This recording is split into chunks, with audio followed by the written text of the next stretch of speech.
Suez கால்வாய், இந்த ஒரு கால்வாயை கட்டினதன் மூலமா இந்த ஒட்டுமொத்த உலகமும் வந்து சின்னதாக்குனாங்க. இது எப்படி அப்படின்னா, எல்லா வணிகமுமே வந்து கப்பல் மூலமா தான் நடந்துட்டு இருக்கு இல்லையா? இப்போ உதாரணத்துக்கு யூரோப்ல இருந்து ஒரு கப்பல் கிளம்புது அப்படின்னா, அதை என்ன பண்ணணும்னா, முக்கியமாக தூரக்கிழக்கு நாடுகளான இந்தியா மாதிரியான நாடுகளுக்கு இங்கேருந்து யூரோப்லேருந்து கிளம்புற கப்பலானது இங்கேருந்து சுற்றிக்கிட்டு வந்து கீழே ஆஃப்ரிக்கா வழியாக ஆஃப்ரிக்காவோட தென்கோடிக்கு போய் கேப் ஆஃப் குட் ஹோப்பை கடந்து அங்கேருந்து தான் வந்து இந்தியன் ஓஷனில் கலக்கணும். அது வந்து இந்தியா வரைக்கும் போகணும். இந்தியாவை தாண்டி இருக்க நாடுகளுக்கெல்லாம் போகணும். ஸோ 5000 மைல் சுற்றிக்கிட்டு தான் போகணும் இல்லையா? ஆஃப்ரிக்கா வரைக்கும், அதாவது ஐரோப்பாவிலேருந்து ஒரு கிழக்கு நாடுகளுக்கு, தூரக்கிழக்கு நாடுகளுக்கு போகணுன்னா நீங்கள் ஆஃப்ரிக்காவை சுற்றிக்கிட்டு தான் போகணும் அப்படின்றது தான் இருந்தது. ஸோ இது வாஸ்கோட காமாவோட டைமில் 1498 கண்டுபிடிக்கிறாரு. கண்டுபிடிச்சதுக்கு அப்புறமா இந்த சி ரூட் அப்படின்றது உபயோகப்படுத்தப்படுற ஒரு சி ரூட் அப்படின்றது இதுதான் இருந்தது.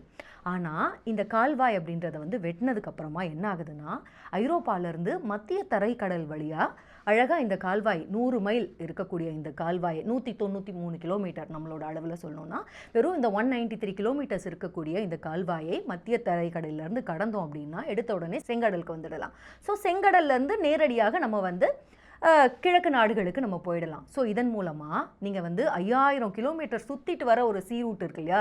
இதை வந்து கட் பண்ணுறீங்க. 5000 கிலோமீட்டரை வந்து நீங்கள் கட் பண்ணுறீங்க அப்படின்னா எத்தனை நாட்கள்? 4 மாதம் வந்து நீங்கள் சுற்றிக்கிட்டு வரணும். ஸோ அத்தனை நாட்கள் கட் பண்ணுறீங்க, அவ்வளோ ஃபியூவல் வந்து நீங்கள் சேவ் பண்ணுறீங்க. அப்போ பார்த்துக்கோங்க என்ன மாதிரியான ஒரு புரட்சிகரமான ஒரு திட்டமாக இது இருந்திருக்கும் அந்த காலகட்டத்தில் அப்படின்னு.